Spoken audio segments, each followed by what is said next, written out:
be residential.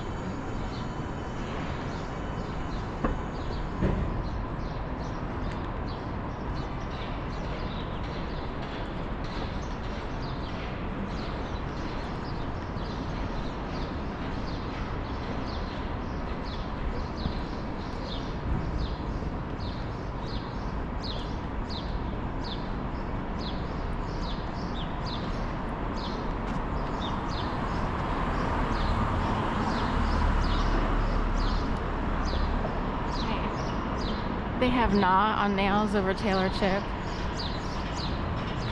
I don't know why it's done other than to be, I don't know. Now the reverse effect would be go to Tailor chip. We want to get rid of that nail company. Unless they're trying to say don't try to shuffle for drugs or anything here. Everyone sort of meets people in the retail world. The retail world has a lot of drug trafficking, I guess. That's what I'm told. That's how you meet people, I guess. Like random people can just show up to a store. I don't know. I don't know anything about that world, so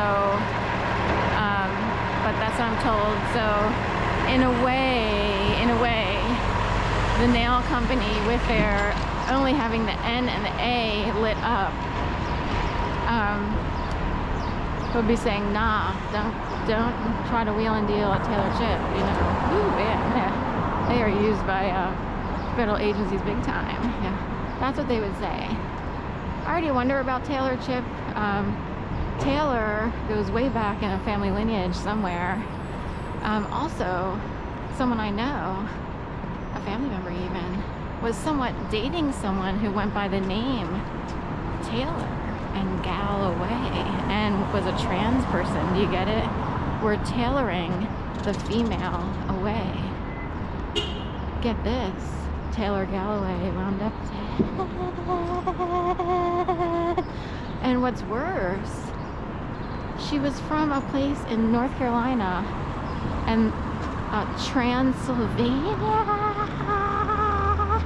and that's where they had an obituary for this person. Now you would think, oh, did these people live on purpose, or like, no, the universe actually created these people, or worse, a federal agency created that person, and they made sure that these people went along with a thing, some sort of, either that person thought it was funny, like Tailor Galloway, or the person didn't even know that other people would read her information that way. Like higher up people in the universe. Like, are you kidding? She went trans, female to male, FTM, and they tailored the gal away. Are you kidding me? Are you kidding? What's up with all the white trucks?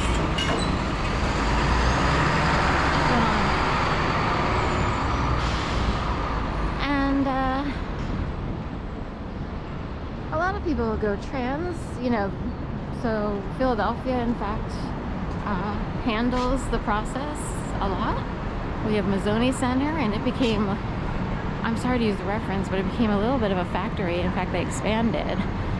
So I would go there on rare occasions for like a physician's visit, if you will, because they handle the LGBT community or similar. When I went before, it was kind of quiet. Then I went another time several years later. This is before 2011, or maybe just after 2011. And I was like, are you kidding? All of a sudden, this place loaded up with, people. And it looked like a factory that one day I was there. I couldn't believe how many people were jam-packed in the waiting area. All women from the LGBT community, and I already know they were looking for tea. It was pretty obvious. Testosterone, because that's part of the process.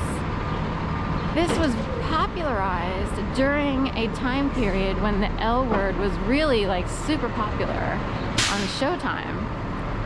So some people's awareness was raised, or they're like, you know what, that is an option. I was wondering why I couldn't, I was wondering why I couldn't stand Bride magazine and all the perfect people who squeeze themselves into those little gowns. I must not fit the status quo or the straight world. Maybe this is a better option because I grew up taking out the trash and mowing the lawn. Also, you know, we won't get into it, but there's a million things in the, you know, any world of how people wind up here, there, and everywhere. But in general, one has never felt like she fit in the straight world of where women are supposed to belong. That kind of thing. So we'll leave it at that. Have a great morning. You did anything good?